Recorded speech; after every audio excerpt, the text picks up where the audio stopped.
Yes, sir. Yeah, yeah.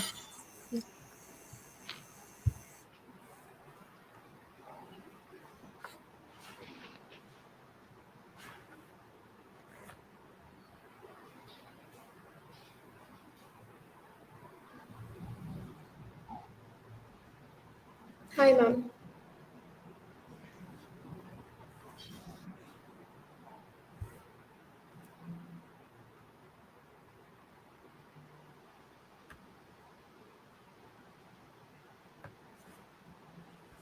Good morning and greetings to everyone. I am K. Nuput Himani along with Kinori Mukherjee. We are your hosts for this session, which is a part of the virtual national conference on the theme Education through the G20 lens.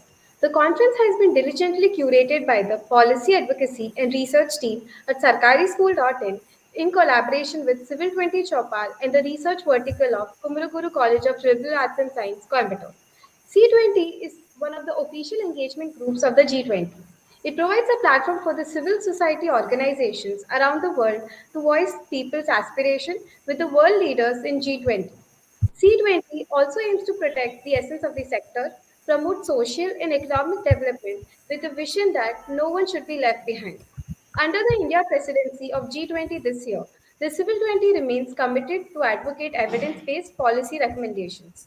The priority issues of C20 will focus on solving the socio-economic matters which touch the daily lives of the people, which includes education, health, environment, technology, and seva. That is the sense of service. It is a privilege to be welcoming you all to what we are hoping will be an invigorating discussion. I would now like to call upon my team member, Angelina, to present a formal welcome address to our guests and viewers to introduce the organization.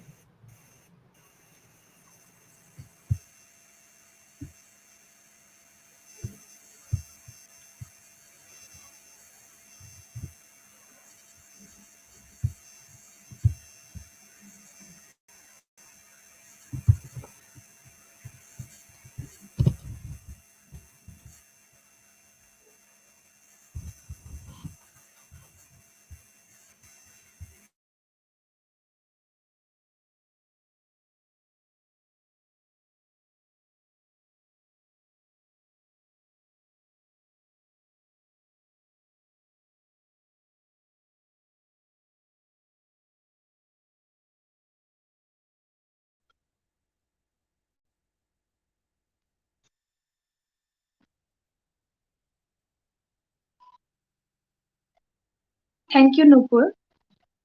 Henry Ford once said, "Coming together is a beginning, keeping together is progress, working together is success." It is same as true for education. A very good afternoon to one and all present here. My name is Angelina, and I would like to welcome you all to this panel discussion on threat to diplomacy, game changer in reforming education.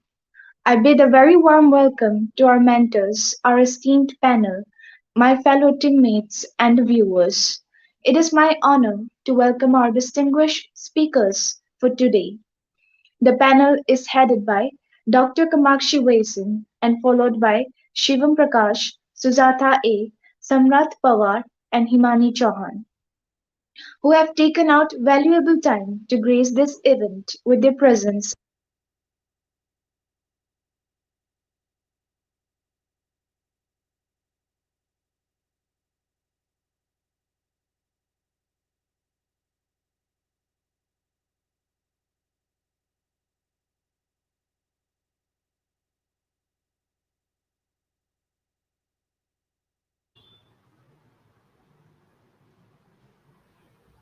Sarkari School under the Aegis of WeCitizen Foundation is an initiative that seeks to bridge the distance between society and government schools in India. There exists today a shadow of stereotype around Sarkari schools and their impact, a poor narrative that overlooks their success and focuses solely on their inadequacies. Sarkari School aims to shift this narrative by equipping the readers with facts and stories of resounding success and hope. It aspires to begin constructive dialogue between educators, policymakers, Sarkari school students, and teachers, amalgamating all ideas and efforts into feasible solution towards social change. With a multitude of working projects like Project Gudiya, Project Arogya, Project Vedana, Project Kahani Kosh, and Project Sambhal beneath its wings, we at Sarkari School aim to uplift government school students for a bright future. The Policy Advocacy and Research team brings together young policy enthusiasts and budding researchers who aspire to make a difference. Our strategy is to work on policy research pertaining to various topics relevant to education in India, and it aims to serve as a knowledge platform for teachers, bureaucrats, policymakers, and other stakeholders. We are sure that this session will greatly advance that aim. We are looking forward to learning from you all today. I hope this discussion inspires all our viewers to learn, grow, and aspire to bring change. Thank you, Nopur. I think Angelina was facing some internet issues. So, thank you for this warm welcome and telling us more about Sarkari School and its journey towards educational equity. Before we proceed further, I would like to call upon Sia to tell us a little about the conference and the topic of this panel. Thank you, Kinori. The globalized world that we live in today reflects the truth inherent in the Indian ethos of Vasudeva Kundumbakam Sustainable Development Goals 2030, which have underpinned global and national policy discourse since adoption in 2015 and will continue to dominate the conversation for the coming decade, are based on recognizing the power of international cooperation. One world, one family, one future, as the theme of India's G20 presidency reiterates the sentiment that local problems can benefit from global solutions. It is in the spirit of promoting debate, deliberation, and discussion regarding policy challenges that Sarkari School and WeCitizens Foundation, in association with Civil20 Chaupal, bring to you a virtual national conference on education through a G20 lens. The overarching theme for this year is the role of multilateral and bilateral international collaboration in bringing about education reforms by improving the quality of education, reducing inequality, economic and otherwise, and understanding the process of multilateral partnerships in impacting reform, with a special focus on the practices and experiences of the G20. As India moves into its Amrit Kal, the G20 presidency come at its critical juncture, an unprecedented opportunity to lead as a story of democracy-enabled development. Brilliantly aided by an efficient diplomacy, education is a crucial tool of India's abundant soft power diplomacy at G20, where with Vasudeva Kundumbakam, India is ushering the world together to celebrate its shared wisdom and knowledge heritage. The G20 format is responsible not only for bringing together world leaders but also official engagement groups with thinkers and civil society intellectuals, all stakeholders in the development process to improve dialogue, build relations, and garner more inclusive and sustainable solutions to global problems. This multi stakeholder consultation platform has been a stellar example of constructive track to diplomacy done right. With insights on the operations and impact of international elites, non-profits, and NGOs in reforming education policy, we present to you a discussion on the influence of Track 2. Diplom- Diplomatic actors in bringing ideas and innovation to the sector with the objective of providing education with effective monitoring to the last mile student. From Oxfam, the Gates Foundation to the Reliance Group and many others, we see an undeniable contribution of intellectuals, think tanks, and civil society members towards improving education indicators in India and worldwide. This panel will focus on understanding the issues faced by educators and students globally, identifying the best practices to tackle these issues, and emphasizing the role of non state actors in delivering potential solutions. So, come join us in our endeavor to brainstorm, learn, and grow. Over to the host. Thank you, Sia. Now that we have understood the objectives and theme of the conference in general, and the session in particular, without much ado, let us begin the discussion. So, this panel will be headed by Dr. Kamakshi Wason. Dr. Kamakshi serves as the Chief Operating Officer and Director of Academic Programs at the Tillotoma Foundation, which is one of the fastest growing global think tanks. She has special expertise and experience in track to diplomacy.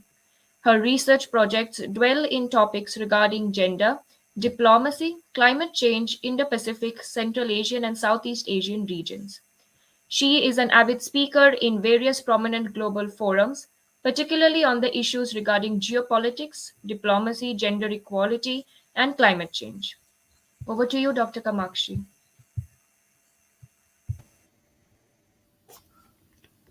Am I audible? Yes. Yes, ma'am. Thank you so much. So, good afternoon, everyone. I am Kamakshi Wasan. I am the Chief Operating Officer and the Director of Academic Programs, the Tillotoma Foundation. A little bit about my foundation. The Tillotoma Foundation works globally in the areas of international relations, diplomacy, area studies, gender, environmental, scientific, strategic, and defense policy.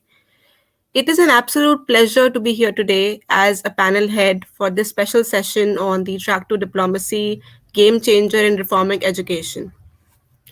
I feel that education is the backbone of any society, and it is exciting to see the innovative changes being brought by the track to diplomacy in this field. I'm honored to have the opportunity to share my thoughts and ideas on this topic, and I look forward to engaging in a meaningful discussion with all of you. I believe that the reforms being introduced in education through track to diplomacy are not only crucial, but will prove to be game changers in shaping the future of our young learners. I'm very eager to delve deeper into the subject, and I'm confident that today's discussion will be both thought provoking and informative. So, I would like to share my presentation. Um, can you just bring it to the screen, please? Thank you Yes. so much. Yeah. So, talking about the track to diplomacy, a little introduction. Track to diplomacy is a collective effort of individuals and organizations committed to reforming education for the betterment of the society. It involves stakeholders from diverse sectors coming together to make strategies for progress. And it is actually a tool often which is used to bridge the gap between the government and the civil society. Track to diplomacy actually refers to a non-government efforts, aimed to promoting education and resolving conflicts related to education. Like, for example, track to diplomacy initiatives in education might involve bringing together educators, policymakers, like what we are doing today, and community leaders to discuss and negotiate solutions to education related challenges. This could also include efforts to address issues such as unequal access to quality education, curriculum reform, and teacher training. Track to diplomacy in education can also involve efforts to promote cross cultural understanding and reconciliation through education. For example, this could involve bringing together educators from diverse countries, not just from a specific area, but diverse countries or communities to engage in dialogue and exchange ideas about teaching and learning. By involving a wide range of actors in the education process, the track to diplomacy initiatives can actually help to ensure that education policies and programs are informed by the needs and perspectives of the communities they serve. This can help to create more inclusive and effective education systems that better meet the needs of all the learners. Now, coming to the objective. The Track to Diplomacy program's primary objective is to create an international coalition for global educational systems that are accessible and equitable for students of all the backgrounds. Like, these specific objectives I can, tell you about, like I can share here are improving the access to quality education, number one. By involving, a wide range of actors in the education process, I think track to diplomacy can help to ensure that education policies and programs are informed by the needs and perspectives of the communities they serve. Plus, this can also help to create more inclusive and effective education systems that better meet the needs of all the learners. Second, promoting cross cultural understanding. I think track to diplomacy initiatives in education can promote cross cultural understanding and reconciliation through education by bringing through the educators from different countries, as I told you before, also. And in this, we can engage in different dialogues and exchange ideas about teaching and learning. Third would be that resolving conflicts related to education. I think track to diplomacy can play a significant role in resolving conflicts related to education, including issues such as unequal access to quality education, curriculum reform, and teacher training. Fourth, encouraging innovation in education. By involving a diverse range of actors, track to diplomacy can help to foster innovation in education by promoting new ideas, approaches, in all of this in the teaching and the learning process. Next. Yes. So I think when it comes to the value addition, I think track to diplomacy adds immense value to education reforms as it pairs cooperative approaches with global aspirations. This program also advances the ideals of public private partnerships while encouraging collective action. Actually, it offers a unique approach to education reform by bringing together the stakeholders from various sectors to work together for a common goal. This approach allows for a collaborative and inclusive solution that takes into account the diverse perspectives and needs of all the parties involved. I think track to diplomacy also provides opportunities for hands on learning and experiential education, which can, in a way, help to bring the classroom to life and make learning more meaningful and engaging. It also encourages students to become active participants in their own education and empowers them to take ownership of their own learning journey. I think furthermore to this, track to diplomacy in education can help to bridge the gap between theory and practice, ensuring that students are well equipped to tackle real world challenges.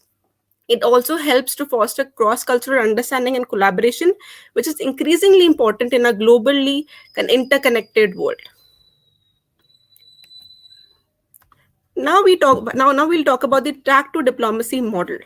I think the key components for this model are: number one, strategic planning. In this stage, the focus is on developing a clear and comprehensive plan of action.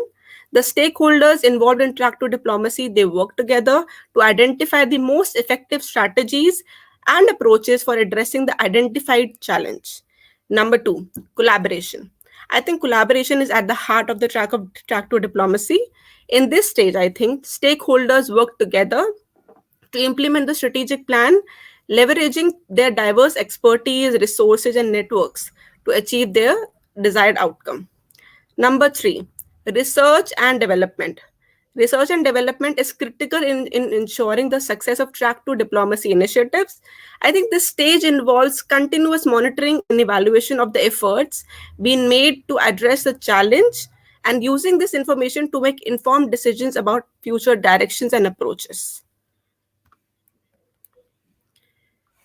Now, talking about the actual term game changer, the main idea of discussion today, I think track to diplomacy has been a game changer in reforming education. I believe in this because it brings together experts in non governmental organizations, civil society, educational institutions, and international organizations to reduce barriers between stakeholders, pool resources, and make progress on policy change. I think it also emphasizes collaboration on both small and large scales. Just to elaborate it a bit, I would like to talk about the several ways I think why this is a game changer.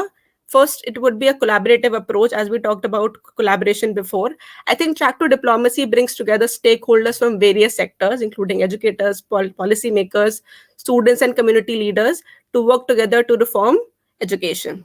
I think this collaborative approach allows for a more inclusive and comprehensive solution that takes into account the diverse perspectives and needs of all the parties involved. Number two, experiential learning. I think track to diplomacy provides opportunities for hands on learning and experiential education, which can help to bring the the classroom learning to life and make learning more meaningful and engaging. It also encourages students to become active participants in their own education, and it empowers them to take ownership of their own, on their own learning journey. Then talking about the third one, I think it also helps it also helps in bridging the gap between the idea of theory and practice. I think track to diplomacy helps to bridge the gap between theory and practice. It also helps it it actually helps doing it by providing a real world experience. Sorry, just a moment. Yeah, real world experiences and exposure to different cultures and perspectives. This helps students to develop the skills and knowledge they need to tackle real world challenges and succeed in the global marketplace. Now, coming to the last one, fourth, fostering cross cultural understanding. I think track to diplomacy helps to foster cross cultural understanding and collaboration, which is increasingly important in a globally interconnected world. This can help students to develop a more nuanced and empathetic view of the world and become more better prepared to engage with people from different cultures. Now, in the next slide, I would be talking about four case studies, which will help us understand that the way how track to diplomacy has reformed education around the world. Number one, we'll talk about India. I think in India, track to diplomacy has had a great impact on education reform.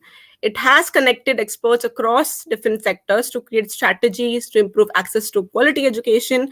For example, like track to diplomacy facilitated the mobilization of resources and the knowledge from civil society, governments, and international partners to environment to provide them new to provide a new environment for new policies and teacher training programs. I think one example in this would be that track to diplomacy impacting education reform in India is through the use of stakeholder roundtables. I think these roundtables bring together representatives from various sectors to discuss the most pressing issues facing the education system and to develop recommendations for policy reform. I think this collaborative approach has helped to ensure that policy changes are more inclusive and take into account the diverse perspectives and needs of all the parties involved. Now, coming to the next one, that is Africa. I think in Africa, track to diplomacy has been used to reduce conflicts between government and education stakeholders. It has also facilitated interaction between government and civil society organizations by helping them to create a shared understanding of policy issues. Like, for example, track to diplomacy helped foster the participation of the civil society groups in policy making by providing access to resources and expertise. I think one example in this would be that it helped in reducing the conflicts between government and education stakeholders in Africa by the use of collaborative policy forums. I think these forums bring together representatives from government and civil society organizations to discuss the policy issues and to develop recommendations for policy reform. I think this approach has helped to ensure that policy decisions are more inclusive and take into account the diverse perspectives and needs of all the parties involved. Next one, Uzbekistan. I think in Uzbekistan, track to diplomacy has been used as a tool to foster collaboration on reform initiatives. As we all know that there's a new reform happening in Uzbekistan, the term which you must have heard, new Uzbekistan, because the new policies are being implemented. I think through that, it has facilitated dialogue among both the local and the international stakeholders on challenges facing the education sector. For example, track to diplomacy enabled governments and non-governmental organizations to join forces in order to develop school level policies that promote student achievement.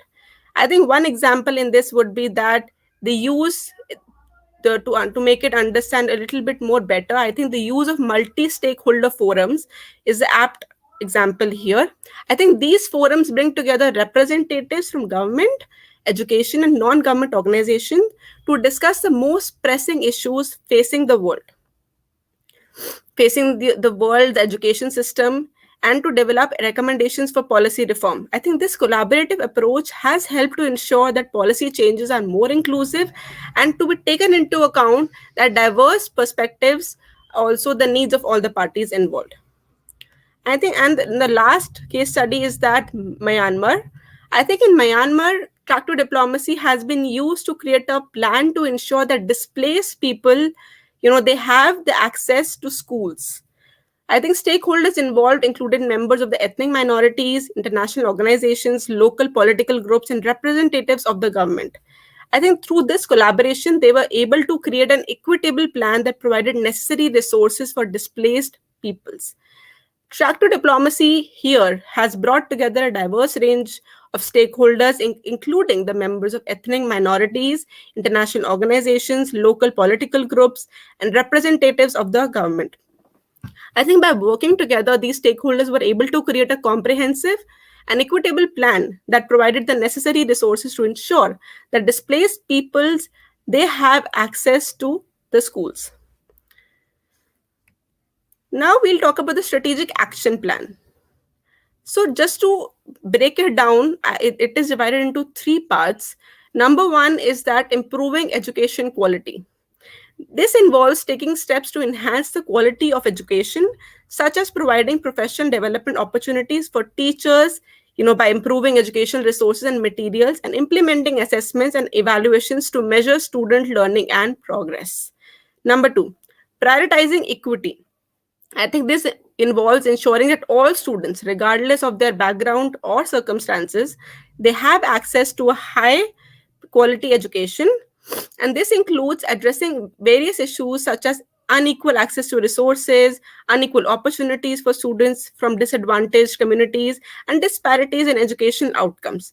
Number three, promoting inclusive partnerships. I think this involves collaborating with a wide range of stakeholders, including educators, parents, community leaders, and policymakers, to ensure that everyone has a voice in shaping education reform initiatives. This can help to build trust and understanding, and also help in foster collaboration and create more comprehensive and effective solutions. So I would also like to highlight the progress we had so far. I think with that also I would like to highlight some key areas of the progress. Number one, I think this track to diplomacy program has improved teacher training. I think track to diplomacy has facilitated the development of teacher training programs, that provide educators with the skills and knowledge they need to effectively teach the students. This has helped to improve the quality of education by ensuring that teachers are well prepared to meet the needs of students in their classrooms. Number two, better access to educational materials. I think through track to diplomacy, stakeholders, have been able to collaborate to create educational resources and materials that are more accessible to students. This has helped to level the playing field and provide students, with the tools they need to succeed. Number three, it has increased use of technology in classrooms. I think track to diplomacy has also helped to promote the use of technology in classrooms, including the use of digital resources and online learning platforms, like for example, StreamYard, right? And this has also improved access to education materials and increased the effectiveness of teaching and learning process. Now we'll talk about the actual impact on education reform. I think the Track to Diplomacy program has had a significant impact on global educational reform efforts since its inception, because it is unique and international approach that has enabled countries of all the sizes to collaborate and work together to achieve real results in terms of accessibility, equity, and quality in education. I think Track to Diplomacy has brought together education experts, government officials, civil society organizations, and international partners to create shared solutions to complex educational challenges. By fostering the dialogue and the collaboration, Track to Diplomacy has helped to promote more effective education policies and programs, leading to improved outcomes for students and educators alike. Through its actual focus on strategic planning, research and development, and collaboration, the terms we mentioned earlier, like I mentioned earlier, the Track to Diplomacy has become a leading model for promoting educational reform around the world. It has been instrumental in transforming education system and promoting access to quality education for students everywhere. I'll also talk about a 10-year impact. I think I saw a survey online, and after going through that, I saw that the 10-year impact, when we talk about the 10-year impact, it is very encouraging to see that the 10-year review of the impact of the Track to Diplomacy, it has revealed increased student access to educational materials in almost every participating country. This likely demonstrates the idea of power of informal diplomatic efforts in bringing about positive change and improving education opportunities for students globally. Moreover, the improvement in teacher training and use of technology in classrooms around the world is a testament to the importance of continuing to invest in education. These improvements, they can lead to enhanced teaching and learning experiences for students and ultimately contribute to a more knowledgeable and skilled global workforce. Overall, the result of the 10-year review it actually highlights the positive impact that track to diplomacy can have in addressing global challenges and also promoting education and its development. With this, I would also like to highlight the benefit it gave to the students. I think it provided number one, access to education. As the 10-year review indicated, the track to diplomacy actually it can help increase student access to educational materials. And with this, I think it can be done by fostering relationships and promoting understanding between different countries. Informal diplomatic efforts can also help to provide students with greater access to resources and information that can support their learning. Number two, this has shown increased motivation. I think when students have access to new and diverse educational materials, it can increase their motivation to learn. This can lead to a more engaged and motivated students, which can result in improved academic outcomes and a stronger foundation for future success. Number three, peer collaboration. I think track to diplomacy can also foster opportunities for peer collaboration between students from different countries. This can help to promote cross cultural understanding. This can improve language skills. This can also provide students with a broader perspective on the world.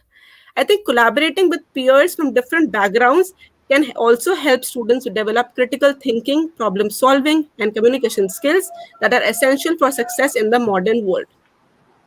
As I was talking about the survey earlier, so this was its impact from January till August. It, hello? Ma'am, sorry to interrupt you. Could you conclude the speech, ma'am? Other speakers are waiting. I'll just take 2 minutes, just 2 minutes, not more than that. Okay, ma'am. Yeah. Yeah. Thank you so much. So the survey has shown that the track to diplomacy impact, as you can see, it has rise.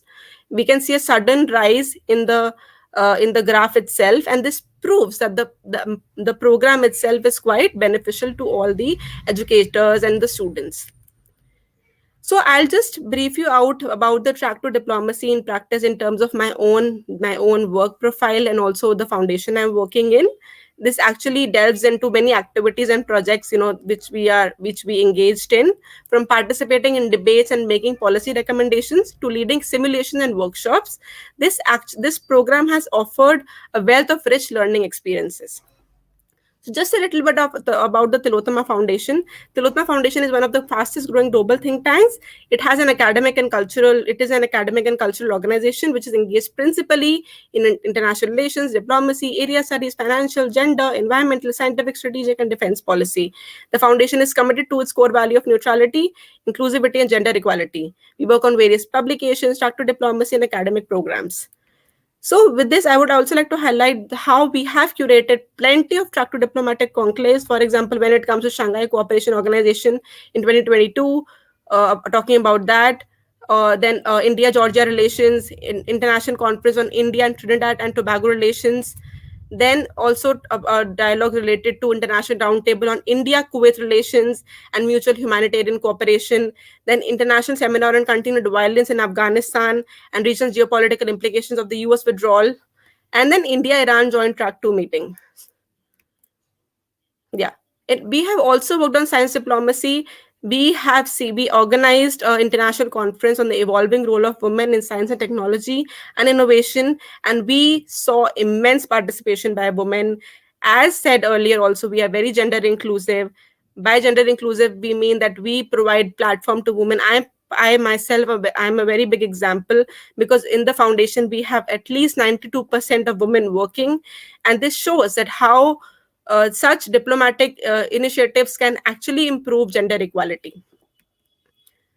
Talking about my own journey, I personally have I've been a part of very many diplomatic interactions, meetings, and events, whether it be with the Uzbekistan or Czech Republic or Vietnam, Japan, Saudi Arabia, Mongolia, and many more.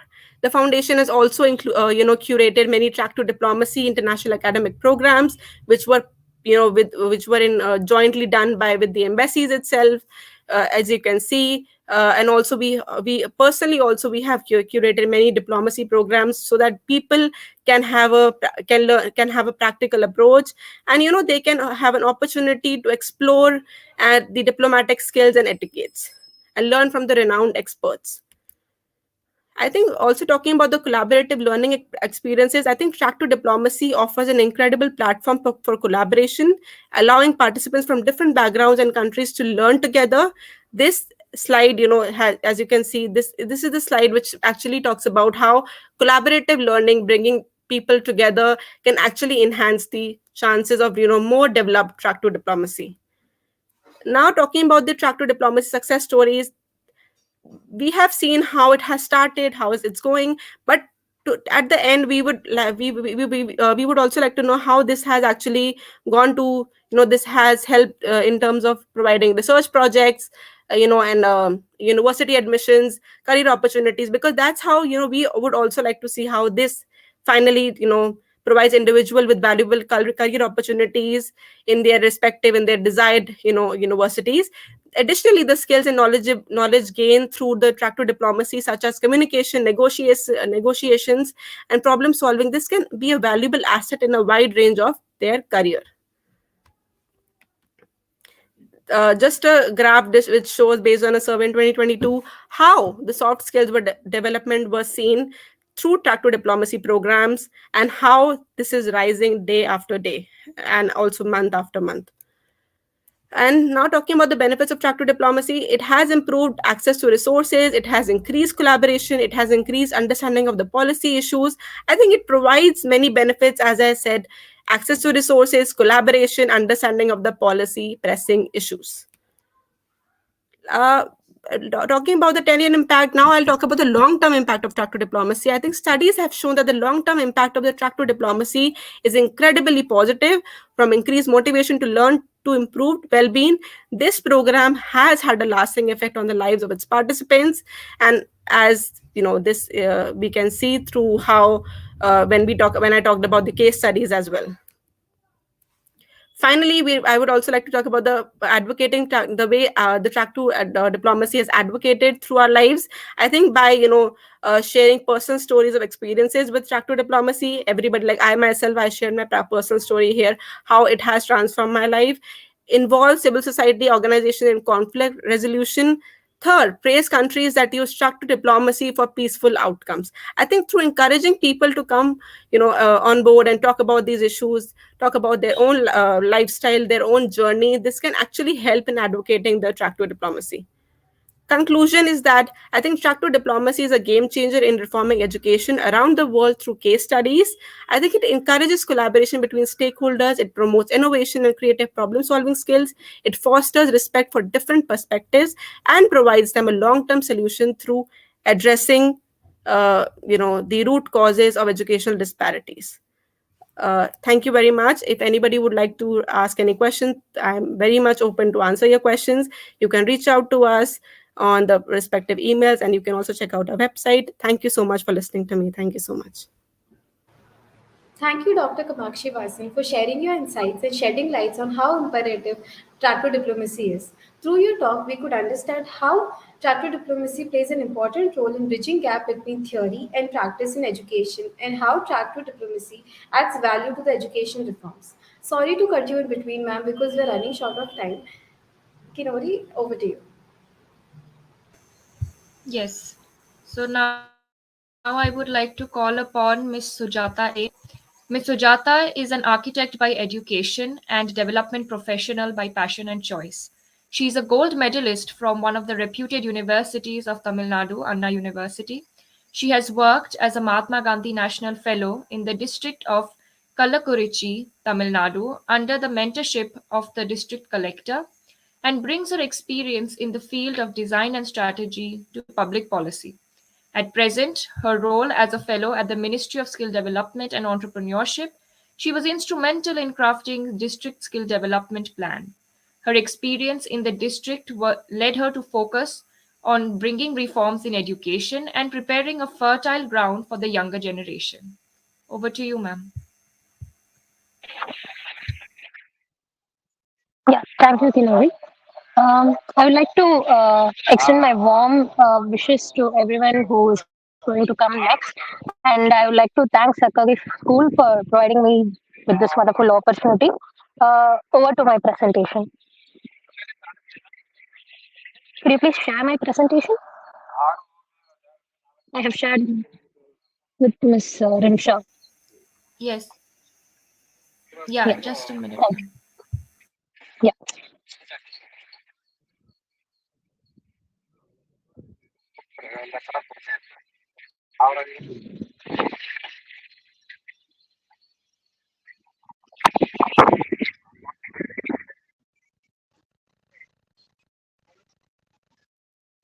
So while the presentation is coming up, I think I can start and give you some introduction about my work profile and what I'm doing in my district.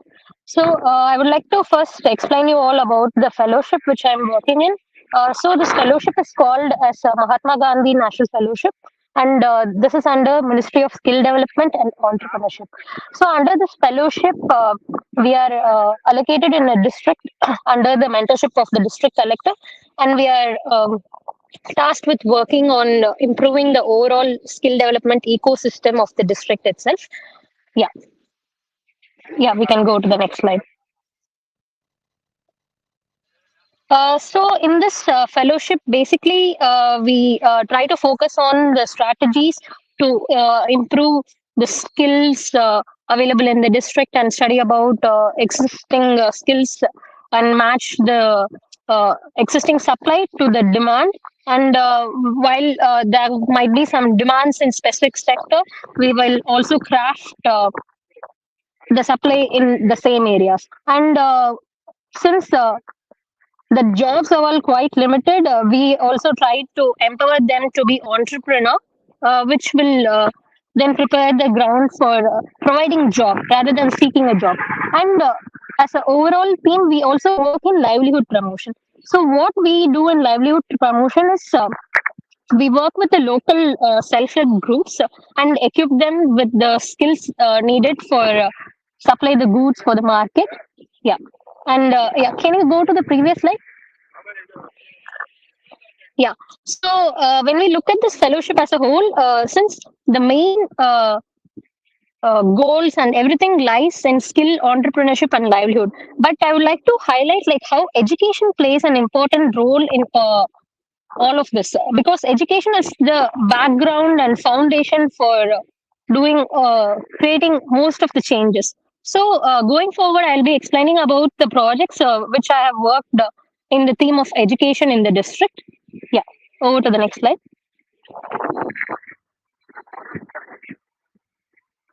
Yeah. So far in the district, I have been back in the district for almost 1 year and 2 months. And during this time period of 14 months, I was able to conceive three projects which is aligned with education. And the first one is a career assessment. So this will tell about how we formulated a project for the government school students where they are exposed to different careers, and how we partnered with certain agencies to bring that on. And second is about employability skills. This is also for the government college students, and how we linked some other foundations to achieve this goal. Yeah, coming to the third project, it is about empowering the adolescent tribal students in the Kalvarine Hills block of the district. Next slide, please. Yeah. Okay. The first project is about career assessment. So here, what we done was so this project started when I went on a field visit. So where I get to interact with the local government school student. So when I interacted, the aspirations were all very similar and very limited. It was limited to aspirations like teacher, police, and IAS, doctor. These are the four common goals and aspirations, which I was hearing from almost all the 80 students were there. So this was these four things were the only thing which got highlighted. So as a person who is coming from an urban background, I was telling how I am an architect, and for many of them, it was a new role. Hearing, okay, there is something called architect. So what we did was I shared this experience with my collector. So he asked me to arrange a project, a program where we can give exposure of many different careers to the students. So what we did was we went a step ahead, and we partnered with a private organization called Pick My Career, who has a big career library. They have a library organized in 28 different streams, and students are yeah, sorry. Students are given a AI based career assessment test, which is bilingual test, and students were asked to answer the questions, and they were able to get a report at the end where they were highlighted five career options. So based on that, can you go to the previous slide? Yeah, based on that, students were able to get exposed to many different careers, which matches their interest as well. This is the first project. Yeah, coming to the second one. Next slide, please. Yeah. So here, what we did was we signed an MOU with an organization called Unnati Bangalore, who actually specializes in giving employability skilling for the students. So what they do is like a finishing school kind of thing, where they impart necessary skills for the students going out to the job environment, where they are exposed to spoken English and many other life skills and time management and how to behave in office environment, all those skills. So this training is now being imparted to all the government college, arts and science college, polytechnic and ITA colleges in the district, and it's an MOU we signed for the upcoming 2 years. Almost 1,000 plus students will be benefited by this. Yeah, going to the next project. Next slide, please. Yeah. So previous slide. Yeah. So this is about an adolescent empowerment training. So here, what we did was this project started when we had a discussion with the collector. So he was telling me about the instances of high child marriage in a block called Kalvarayan Hills, which is a tribal predominant area, and the this was post COVID. So COVID also aggravated this issue of child marriage vastly across the country. Recently, also we came to know about the crackdown in Assam, and we all know how the impacts were. So, so to reduce the instances of child marriage, we were discussing, and we wanted to bring in a program. So, what we did was we went through many other successful research projects in the global south and developing countries. What kind of strategies? Whether governmental organization have undertook, and other non-state actors who partner with government and did. So after doing this, what we conceived was to impart livelihood and life skill training, which at the end will empower the students to know their rights and to navigate the societal pressures and handle the problem of child marriage. So we partnered with an organization called Aware India Trust, along with government departments like tribal welfare and social welfare department. We are doing this project in 9 government tribal residential school, and it's a 20-week long interactive based sessions themed under multiple themes. I'll be explaining this project along in detail. So coming to the next slide. Next slide, please. Yeah. So in all these three projects, the district administration were able to bring in a massive change because of the role the non-state actors played, and Ma'am, they were a vital part. Yeah, sorry. sorry to interrupt you, ma'am. Since we are running short of time, could you conclude your talk, ma'am? And Yeah, also, we sure. would like you to share your remarks on the theme of the panel, track to diplomacy. Yeah, exactly. Okay, yeah. So this slide exactly talks about track to diplomacy, like how it was helpful in bringing game-changing solutions to the problem which we face in the district. So in all the above three projects, we were able to bring in massive change because how the non-state actors stepped forward and worked closely with the society. There is one major factor in all these things, building trust among the people we are working with. And when non-state actors come in, that is more give it that will give more positive outcomes than the government departments. That's what I was able to observe in all the three projects, because we initially tried to resolve all these problems within the government departments itself, but the responses were quite minimal, and people were not willing to receive the project in a positive outlook. And when we brought in a third party like NGOs, they were able to speak the language of the people, and they were able to connect with them in a better manner, and the solutions were also working very efficiently. That's what I would like to highlight, like how the track to diplomacy plays a game changing role in facilitating many different innovative solutions in the field of education. Thank you for the opportunity. I would like to conclude my presentation. Thank you, Ms. Sujatha, ma'am. Your presentation was quite visually appealing and it generated a lot of ideas in people's mind. Your work on tractor diplomacy had generated a lot of curiosity, and we will definitely make sure that people move ahead in your path. Thank you so much, ma'am. Thank you, Nupur. Yes, so next I would like to call upon Mr. Samrat Pawar to share his views. Mr. Pawar is the CEO of his non-profit organization Skikshanganga, which was established in as a part of Be the Change project in Teach for India Fellowship. It has a grand vision of eliminating grassroots educational inequality in Maharashtra. Mr. Pawar has also started projects like Sanskar Abhyas Varga, which addresses educational upliftment in the slum region, creating platforms for community development and student learning.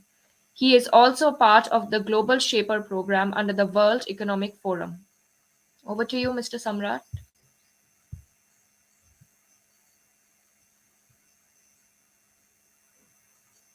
Thank you so much for inviting me here. मुझे लगता है कि मैं हिंदी में अगर बात करूंगा ना तो वो बहुत अच्छी तरह से प्रेजेंट कर पाऊंगा, ऐसे लगता है मुझे। Are you comfortable with the Hindi? Please let me know. Okay. जी सर। मुझे खुद के बारे में बताना ज्यादा अच्छा नहीं लगेगा यहाँ पर, जैसे बता दिया है तुमने Kinnauri, that's enough for me. पहले है ना कि ये बात तो सबसे बढ़िया है कि है ना कि इंडिया की G20 प्रेसिडेंसी जो है ना कि itself is a game changing for India. और उस पर है ना कि हम एजुकेशन के बारे में है ना कि गेम चेंजिंग का अप्रोच लेकर है ना कि सब लोग यहाँ पर डिस्कस कर रहे हैं। और ये भी बहुत ज्यादा ह्यूज है। तो जैसे कामाक्षी ने कहा था पहले ही कि जो ट्रैक टू डिप्लोमेसी है ना कि ये बहुत ही अच्छा रोल प्ले कर सकती है, लेकिन हम जो ट्रैक टू डिप्लोमेसी है ना वो सिर्फ एक लिमिटेड एज तक, लिमिटेड पर्सन या लिमिटेड अप्रोच की तरह ही रखते हैं, लेकिन मुझे लगता है कि हमें इसे एक्सटेंड करना चाहिए। तो जैसे देखो ना हमने कि जो प्राइवेट एंटिटी जो है ना कि ट्रैक टू डिप्लोमेसी में, और जो सीएसओ है, सिविल जो है ना कि सिविल सोसाइटी ऑर्गेनाइजेशन सीएसओ जो है ना, तो इसको अगर हम इसमें इनकॉर्पोरेट कर सकते हैं ना तो ट्रैक टू डिप्लोमेसी में और इफेक्टिवली, तो ये इंडिया के एजुकेशन सिस्टम के लिए और जो अभी पैंडेमिक से अफेक्टेड जो कंट्रीज है, जो एजुकेशनली जो अफेक्ट हुए ना, तो इनके लिए बहुत ही पावरफुल साबित हो सकता है। तो मैं बताते वक्त है ना कि थोड़ा सा ये करता हूँ, थोड़ा सा एक आइडिया दे देता हूँ। जो रिसेंट पैंडेमिक हुआ है ना, तो पैंडेमिक के बाद में जो एक वर्स्ट सिचुएशन अफेक्ट हुए, 463 मिलियन चिल्ड्रन जो है ना, तो इस पैंडेमिक का है ना कि ऐसे शिकार हुए हैं। पहले से ही है ना कि ये जो देश है G20 के अगर देश भी अगर देखा जाए ना, तो मैक्सिमम देश के पास रिसोर्सेस है, लेकिन स्टिल बहुत से देश है ना कि बैकवर्ड है। तो जो इनइक्वालिटी है ना कि एजुकेशन की, वो पहले से एग्जिस्टिंग है। अगर इंडिया की इनइक्वालिटी की बात करते हो तुम, तो है ना कि 7th ग्रेडर जो है, सॉरी 8th ग्रेडर है ना, वो 3rd ग्रेडर का है ना कि टेक्स्ट नहीं पढ़ पाता। 10th ग्रेडर है ना कि 5th ग्रेड का मैथमेटिक्स सॉल्व नहीं कर पाता। This is actually educational inequality. अगर हम ये रूरल की बात करते हैं, ट्राइबल एरियाज की बात करते हैं, इवन छत्तीसगढ़ का, महाराष्ट्र का ट्राइबल बेल्ट का अगर हम बात करते हो, मोर वल्नरेबल है, बहुत ही ज्यादा वल्नरेबल है। और अगर इस सिचुएशन में अगर पैंडेमिक से हम अगर अगर आगे आते हैं ना, तो इंडिया को लेकर साथ में बाकी सब देशों को भी है ना कि बहुत ही ये बड़ा चैलेंज है। 463 मिलियन ये चिल्ड्रन है, स्टूडेंट्स है, ये नंबर ऐसा छोटा नहीं है। तो ये जो हुआ है ना, इस स्कूल क्लोजर का ये इम्पैक्ट है। ओके, अगर इस स्कूल क्लोजर का ये जो इम्पैक्ट है, ये सबसे ज्यादा गर्ल्स पे ज्यादा हुआ है, क्योंकि है ना कि जो हम बोलते माध्यमिक जो है, सेकेंडरी सेकेंडरी जो लेवल है ना कि वहां पर जो गर्ल्स का जो ड्रॉप आउट है ना, वो बहुत ही ज्यादा सिग्निफिकेंट है आफ्टर पैंडेमिक। तो मुझे क्या लगता है ना कि इसको डील करने के लिए ना, जो सीएसओ जो है, जो ऑर्गेनाइजेशन है, जो ग्लोबल ऑर्गेनाइजेशन भी हो, और इंडिया का भी, जो इंडिया के भी जो है ना कि कुछ लोग हो, ऑर्गेनाइजेशन हो ना, तो इसमें कंट्रीब्यूट कैसा कर सकता है, ये कैसे कंट्रीब्यूट कर सकते हैं, देखोगे ना आप तो ये देखो, इस G20 का जो एजुकेशन के बारे में लेकर जो एक अप्रोच है ना, कि वो ऐसा है कि एम्प्लॉयमेंट एंड एजुकेशन, इन दोनों को कनेक्ट किया है, पहली चीज।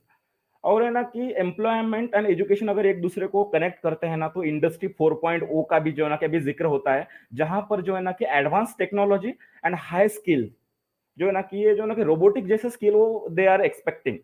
अगर ये चीजें करनी है ना, तो इतनी आसानी से पॉसिबल नहीं है। अगर मैं रूरल एरियाज की बात करता हूं, तो वहां पर सबसे ज्यादा प्रॉब्लम रिसोर्सेस का आता है। और है ना कि गवर्नमेंट के पास रिसोर्सेस है, लेकिन वो क्वालिटी के रिसोर्सेस नहीं है। तो यहाँ पर अगर ऐसी चीज होती है ना, तो देना है ना कि इंटरनेशनल जो इंटरफेयर है इसमें, वो ट्रैक टू के इससे हो, या प्राइवेट एंट्रीज जो है सीएसओ से हो, तो ये जरूरी होता है। अब मैं बताता हूँ यहाँ पर जो है ना, जैसे teach for all global group है, 116 देशों में काम करता है। और जैसे कि इंडिया में टीच फॉर इंडिया है। अभी टीएफआई जो है ना कि जो मार्जिनलाइज कम्युनिटी के जो स्कूल्स है, वहां पर है ना कि टीच अमेरिका में जो पढ़ाया जाता है, वो भी है ना कि यहाँ पर है ना कि जो लोकल स्कूल है गवर्नमेंट के, वहां पर इंप्लीमेंट किया जा रहा है। तो है ना कि शाहीन मिस्त्री जैसे जो लोग हैं ना, तो ये जो है ना कि एज अ डिप्लोमेट की तरह है ना कि ट्रैक टू डिप्लोमेट की तरह काम कर सकते हैं, एज ए एडवाइजर, जहां पर इन सब ये जो हम इनोवेशन है वो इम्प्लीमेंट करने की जरूरत है वहां पर।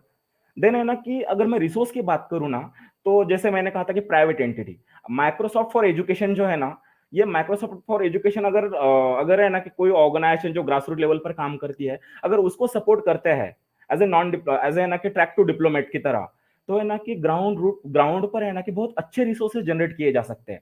इंडियन एजुकेशन सिस्टम का अगर प्रॉब्लम देखोगे ना, तो Indian education system landscape problem नहीं है।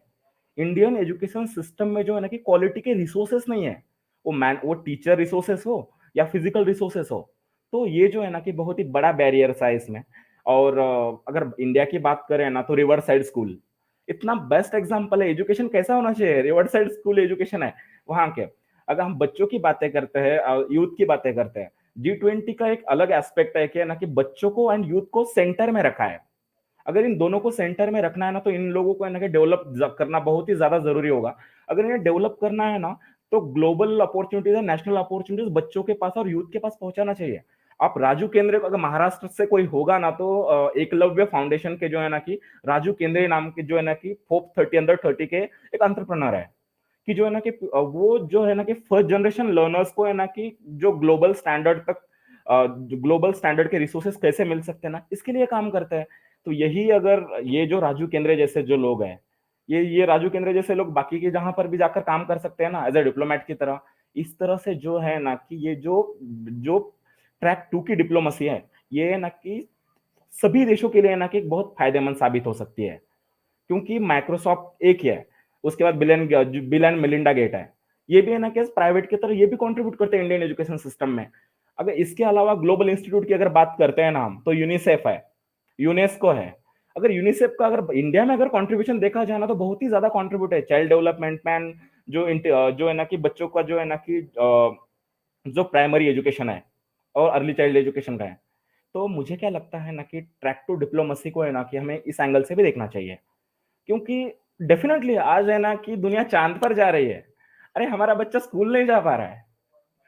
तो ये जो है ना कि हम बातें बहुत हम ये जो बहुत बड़ी बड़ी ऑर्गेनाइजेशंस होती है, या चेंज मेकर जिन्हें बोलते हैं, एसी रूम में बैठकर ग्राउंड की प्लानिंग करते हैं हम स्लम्स की, there is a no meaning. Okay, तो जैसे वर्ल्ड इकोनॉमिक फोरम है, अभी I am associated with the World Economic Forum as a global shaper. Global shapers community का भी है ना कि इंटरनेशनल एजुकेशन लैंडस्केप में है ना कि एज ए डिप्लोमेट्स डिप्लोमेसी के लेवल पर है ना कि बहुत ही अच्छा कंट्रीब्यूशन है। हम वो क्यों नहीं इम्प्लीमेंट करते हमारे यहाँ पर। तो अभी इंडिया का जो ये प्रेसिडेंसी है ना कि उसका ये टैगलाइन है कि वसुधैव कुटुंबकम, whole globe is a single family ना। देन है ना कि फैमिली ही फैमिली के अंदर शेयर अगर कर पाएगी ना, तो बहुत अच्छी तरह से हो सकता है ये जो है ना कि डिस्कस करने में बहुत अच्छा होता है ये सब के है ना कि एजुकेशन में ना कि गेम चेंजिंग होता है। अगर कोई भी अगर फॉरेन से अगर इंडियन एजुकेशन लैंडस्केप में अगर कंट्रीब्यूट करने की कोशिश कर रहा है, तो डेफिनेटली ये है ना कि इंडियन एजुकेशन सिस्टम के लिए बहुत ही बढ़िया होगा। और है ना कि इंडिया के जो एजुकेशन सिस्टम का भी जो एक अच्छे पार्ट है ना कि वो भी बाहर ले जाया जा सकता है। जैसे मैंने रिवर्स साइड एजुकेशन का कहा, अभी है ना कि जैसे प्रथम बुक्स है, प्रथम का भी है ना कि बहुत बढ़िया काम है सोशो इमोशनल लर्निंग में है ना कि इंडिया में जो है ना कि बहुत अच्छा काम अभी भी हो रहा है।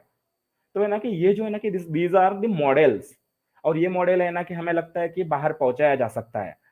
एक एग्जाम्पल, अगर इंडिया से अगर बाहर लोग भेजने की बात करें तो हम एक एग्जाम्पल ले सकते, रंजीत डिस्ले सर इज है ना कि ग्लोबल टीचर अवार्डी। ये जो सर जो है ना कि उनका काम भी बहुत एक्सेलेंट है एजुकेशन सिस्टम में। तो है ना कि ये जो लोग है ना कि बाहर जाकर भी एज ए डिप्लोमेट की तरह काम कर सकते हैं। ये सब चीजें है ना कि मुझे लगता है कि हम सामने प्रेजेंट कर सकते हैं। ये देखो, मैं पर्सनली ऐसा बिलीव करता हूँ ना कि quality education should be right for every children, but है ना कि रिस्पेक्ट इज ए मोर, वहां पर है ना कि बहुत ही ज्यादा रिक्वायर्ड है बच्चों के लिए। अब ये रिस्पेक्ट बच्चों को है ना कि तब भी मिल पाएगा ना जब है ना कि सोसाइटी में इक्विटी आएगी।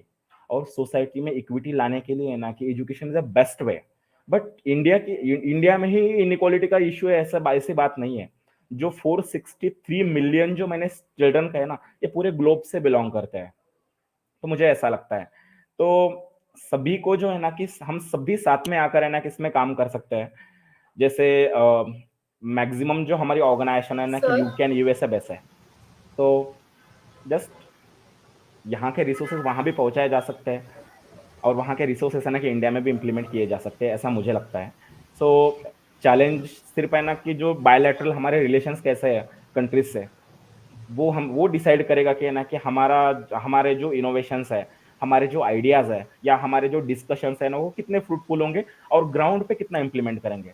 क्योंकि जो हमें ऐड दिखाए जाते हैं ना कि उससे कहीं अलग रियलिटी होती है ग्राउंड पे। क्योंकि मैं अभी I am CEO of my organisation, definitely I am there, but ये मेरा रोल है। बट आज भी मैं बस्ती में रहकर काम करता हूँ। जो 6th ग्रेड लड़की है ना, 6th ग्रेड की लड़की, उस लड़की की शादी हो जाती है।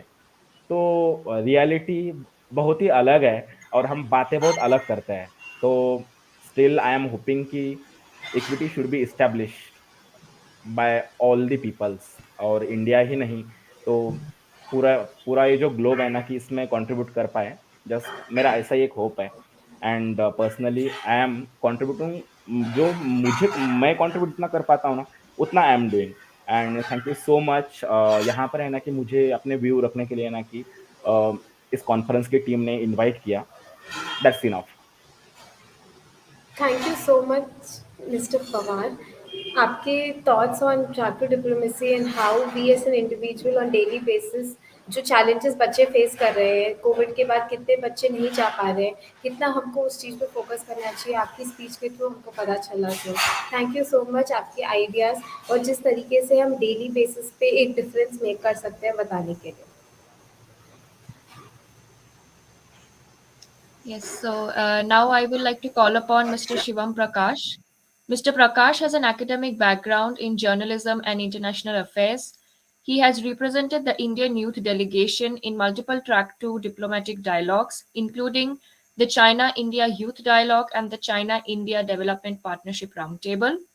He was a member of the UN 75 consultations team, leading the UN Secretary General's initiatives across the country. Mr. Prakash has also been a part of various conferences, including the Harvard HPAIR, Asian Youth Summit, and the UN Destination Climate Action Summit.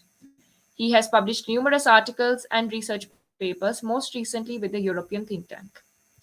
Over to you, Mr. Prakash. Thank you so much. And it was such an insightful experience listening to so many speakers here. I would like to start with a conceptual framework and then we can relate it to the specific agenda. So, track two diplomacy, as we know, refers to back channel negotiations where the state is not a direct participant, but it's more like a facilitator. We've seen how all over the world governments are pushing for track two diplomatic engagements, either by directly helping create the right channels or by creating the atmosphere for those channels to be created. So I feel we are at a very interesting point in history where soft power, which is also the main ingredient when it comes to track to diplomacy, so soft power is getting an edge over hard power.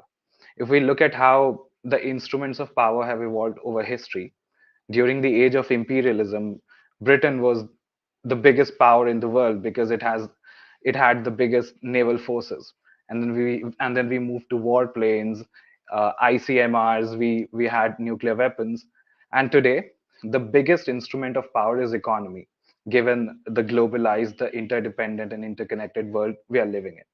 So soft power today has an edge over hard power. Now let's see how India relates to this scenario. India's rising, this is a period of India's rising importance. We are one of the biggest economies in the world. We have a major population. We are even a nuclear state. So any multilateral negotiation today, be it the climate change conference, or even any multilateral engagement, it just cannot happen without bringing India to the table. So this means that this is the right time if you're looking for your local problems to have global solutions. This is also a time where India is the most favored by the West, probably because of China's rising global importance, and India is obviously the biggest antidote to China in the region. So this is a scenario, and it coincides with our G20 presidency. If you're looking for any global engagement with India, be it any sector, this could be one of the best times.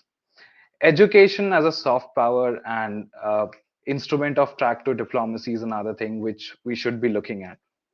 So, if I could share some experience from my own engagements, education is often one of the most discussed points in track to diplomatic dialogues.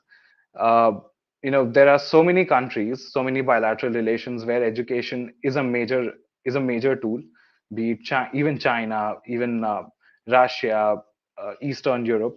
Now we have education being one of the biggest points of engagement. The educational tourism sector, it's pretty huge, and the Indian government is also pushing for foreign universities to come to India, as we heard recently. So, if you have to take up education as an agenda, you know, again, the situation, the circumstances are very much favorable.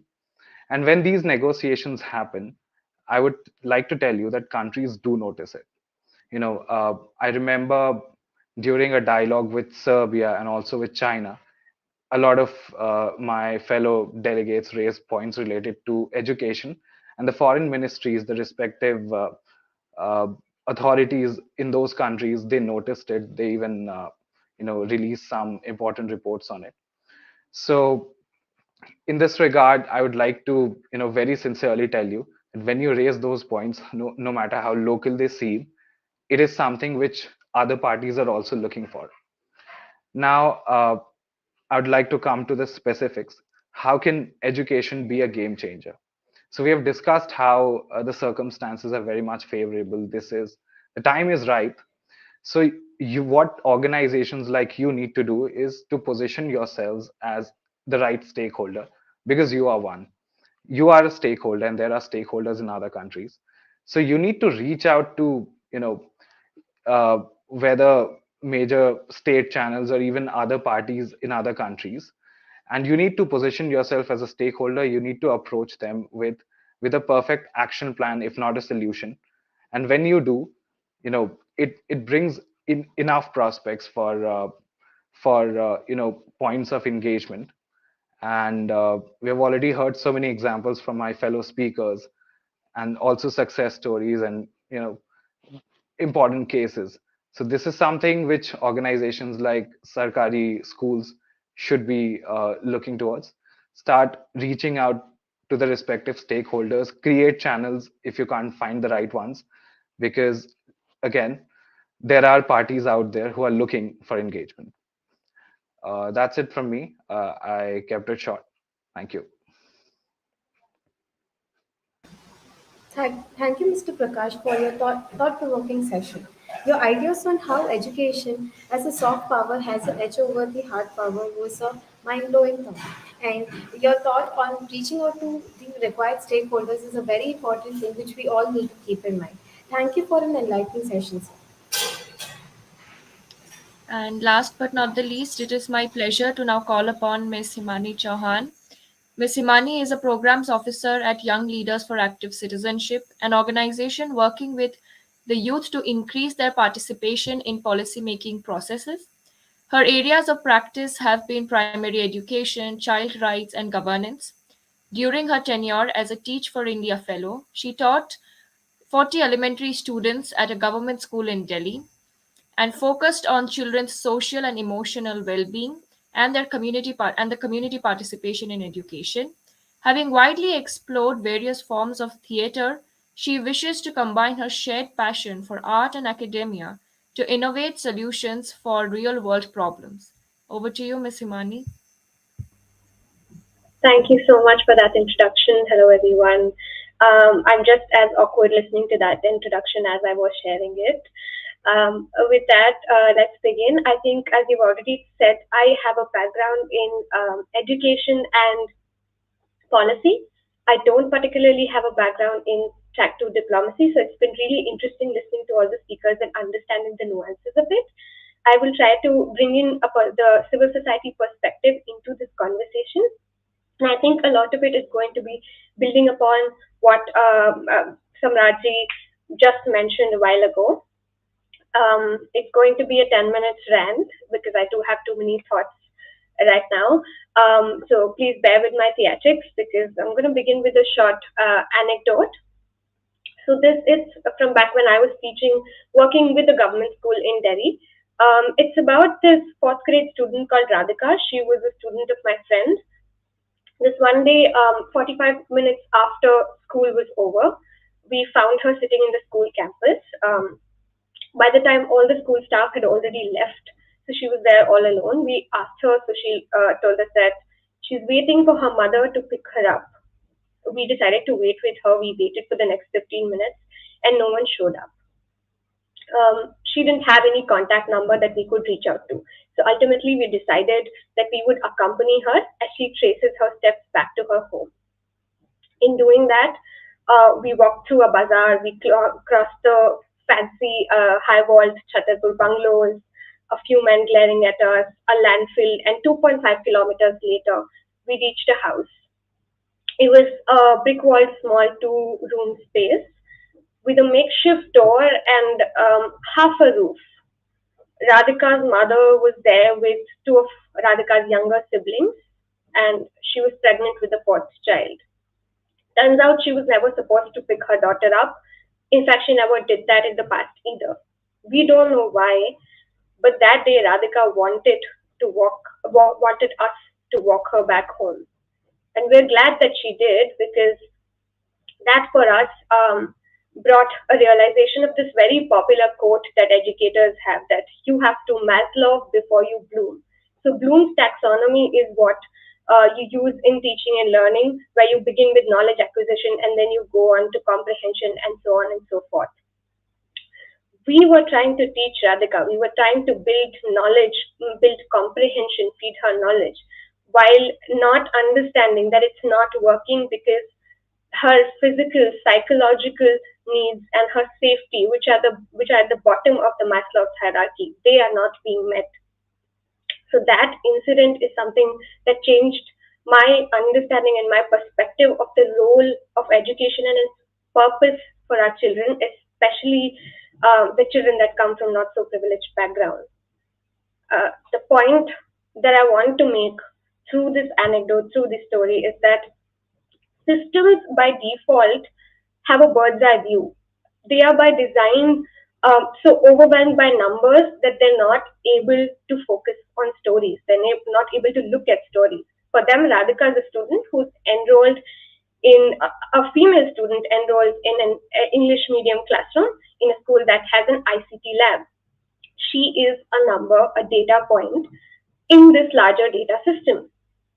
The rest of the story, the other concerns, somehow get lost because of the scale at which the system, through which the system looks at this, the education sphere. But if you, this is where we bring in civil society, because civil society has the proximity to people and it has the bandwidth to prioritize these stories. And this is where track to diplomacy comes in, where we say that, you know, by giving a platform to people that will talk about not just goals and aspirations and collective future of the education system, but also the challenges that so many Radhikas face as you strive to achieve those goals. So that's bringing the mic closer to the public. It's in no way a replacement for the formal system or the track one dialogue, but it's in complementarity to it, because it enriches the dialogue by adding nuance to it, by adding insights from the grassroots to it. Now, to give an example of it, if we look at the Education Working Group conference that just concluded, I guess, a week ago in India under the G20 summit, that did focus on edtech and capacity building, keeping in view the future of work. All of these are extremely relevant issues. What I envision as a track two dialogue will be a parallel dialogue where the civil society organizations engage in a more problem focused conversation, where civil society actors from across the world can engage and we can leverage their experiences to strengthen our roots, to fix our roots, and to build the base so strong that the track one dialogue that focuses on the future can build upon this root. So essentially, the track two builds your base, and the track one creates the structure over it. So that's how it can be complementary to the current dialogues that are going on. Now, as we've already heard, that track two dialogues do take place. However, it often so happens that they're in a very limited capacity where only a few have access, and the limited capacity, limited resources within civil society also make things less enforceable because they're not backed by a very strong legislation. So that's also something that's a gap that lies there. Pivoting from that to the potential that it has, if I have to talk about where it can be leveraged, well, you look at SDG 4. Civil society has such penetration into the local areas. They have context of the local area. As Samrat was talking about Raju Kendre, who works in Maharashtra, he would understand the challenges of Maharashtra better than all of us sitting here, or policymakers, in fact. So leveraging these strengths of the civil society to map these civil society actors and loop them in and put them at the forefront of SDG localization process. That's something that can be done when you club track one and track two diplomatic dialogues. Going forward, another example, going back to the story that I was talking about how we need to work on a lot of physiological, sociological needs before we go on to teaching children. There has been a movement called the effective education movement, which started in the 70s in the West, which was followed by the self-esteem movement, on which they built upon a resilience education movement, which has now turned into what we call the social and emotional learning movement, the SEL movement. And SEL models and curricula are being accepted and implemented all across the world these days. So and the fact that these ideas are present in the Indian ideology as well. You have Indian philosophers like J. Krishnamurti who talked extensively about these things. You also have smaller initiatives where these conversations are happening. They open up the scope to combine these, to find synergies and to initiate these collaborations. So I think there is a lot of scope, there is a lot of potential. What we need is to usher in a formal structure through which these collaborations can happen, back them through legislative framework so they have more credibility and they're enforceable. And as I start to wrap up, I'll just mention that when we talk about these diplomatic dialogues, it's also important to distinguish between during process consultations and post process feedback.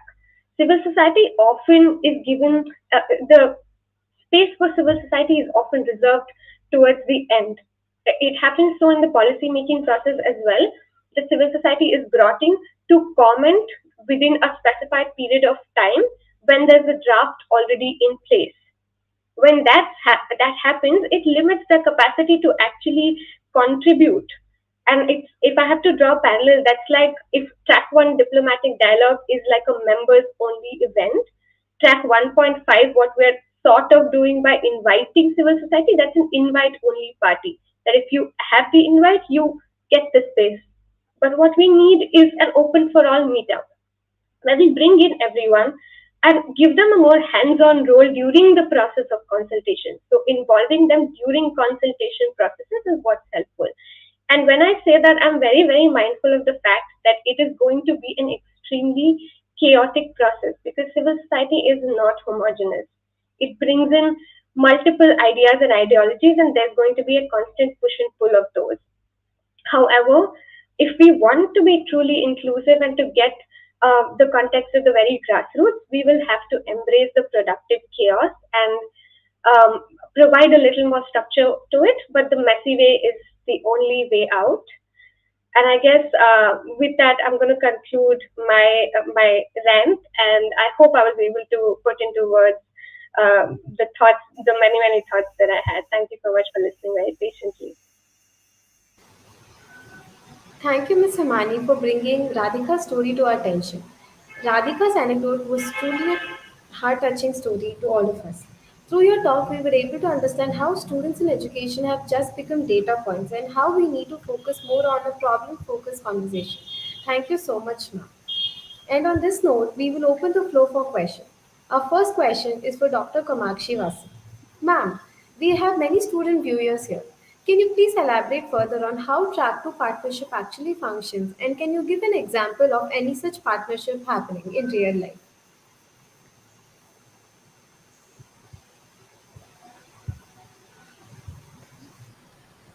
Hello. Thank you so much for your question. I think talking about track to partnership, I think track to partnership, first of all, refers to a form of informal diplomacy. And or is it a dialogue that takes place outside of the official government channels, and it usually involves individuals from civil society organizations, academia, think tanks, so I think and other non-government actors. So I think the main function of the track to partnership is actually to provide a space for open and candid conversations, like what we are doing today. Everybody from different areas have come together, and we are sharing our perspectives about how track to diplomacy is for each one of us. For me, it can be based on a think tank, or maybe on more on a diplomatic front. For you, maybe it could be on a very educational front, or maybe more overly on a different area, right? So, but in track to partnership, what happens is that when we have these open and candid conversations, that can help us build trust, and we can address our differences, and we can also find our common ground. And the goal here is to often to identify and address the issues before they become major problems or disputes. That's how, if you see how these how high diplomatic meetings work, our government, how they work, they sit down, they talk about the problems in a way so that in the coming future these problems don't erupt, we don't see a major consequence happening, and just in a way to find ways to reduce tensions and promote cooperation. Along with this, I would also like to tell you that, track two partnerships, are not legally binding and do not necessarily lead to formal agreements or policy changes. They can play an important role in shaping the attitudes and also building relationships that, that can help, in laying the groundwork for more formal diplomacy in the future. I hope I answered your question. Thank you. Yes, ma'am. Thank you. That must have been enlightening because a lot of our viewers are students. I would like to now ask a question to Miss Himani. WILAC is known for conducting student-led initiatives such as Counter Speech Fellowship and Young Researchers for Social Impact, to name a few. So now, since these programs bring students in direct contact with the process of policy making, do you think that such initiatives can also be incorporated into track two diplomacy-related forums? Absolutely, absolutely. I think we have a tendency to undermine children very much, where we look at them as people that are not capable of contributing to their own growth, and that's a narrative that needs to change. And apart from that, as you said, it's also, I know it's a little idealistic, but if we talk about it, giving students a chair at the table is also something that can be explored.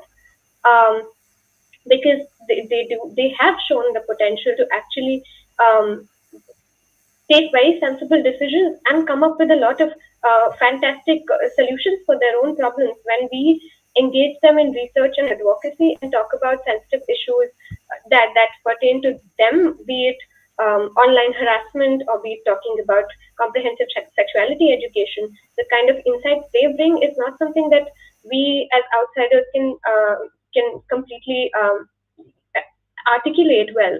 So I think it really is important for us to also acknowledge the fact that once we have set the stage for them, it is imperative that we also promote our students and give them a space to voice their opinions. Thank you, ma'am. That was a very insightful answer. Our last question for the day is for Mr. Prakash. Sir, you have represented the Indian youth delegation in multiple platforms. Do you believe that a lasting change is taking place due to these discussions? And additionally, how can multilateral, bilateral, and unilateral collaborations help in enhancing the quality of education? Right, thank you. So the answer is yes. It is creating an impact. It is bringing about a change. Just to give you a perspective, uh, back in 2020, as a follow-up to the China-India Youth Dialogue, we were on a virtual discussion session with the Chinese ambassador, Mr. Sun Weidong. And the agenda of the discussion was how India and China can have shared cooperation in dealing with the COVID crisis, and just a larger theme of how we can increase cooperation for peace. And a few days later, the deadly clashes in Pangongso happened.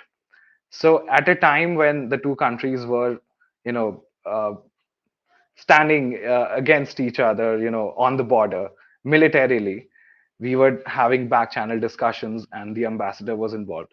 So this is how important, and this is how necessary these back channel negotiations and track 2 diplomacy, track 1.5 diplomacy in particular are. So I guess this is a time when we need to realize the importance of these, and join as many channels as you can, and just put your word out. It makes a change. Thank you.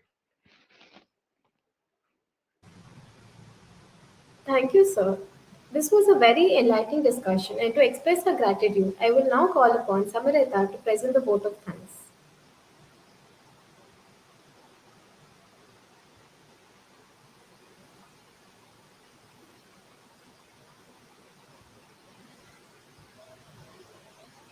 Okay, I think Samrita is facing some network issues.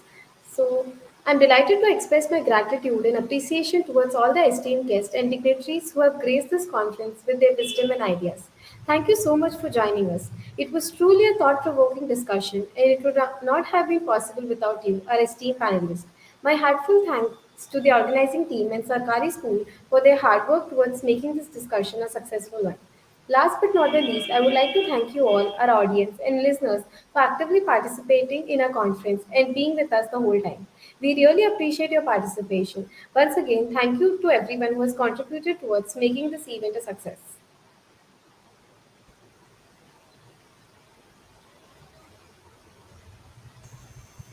Yes.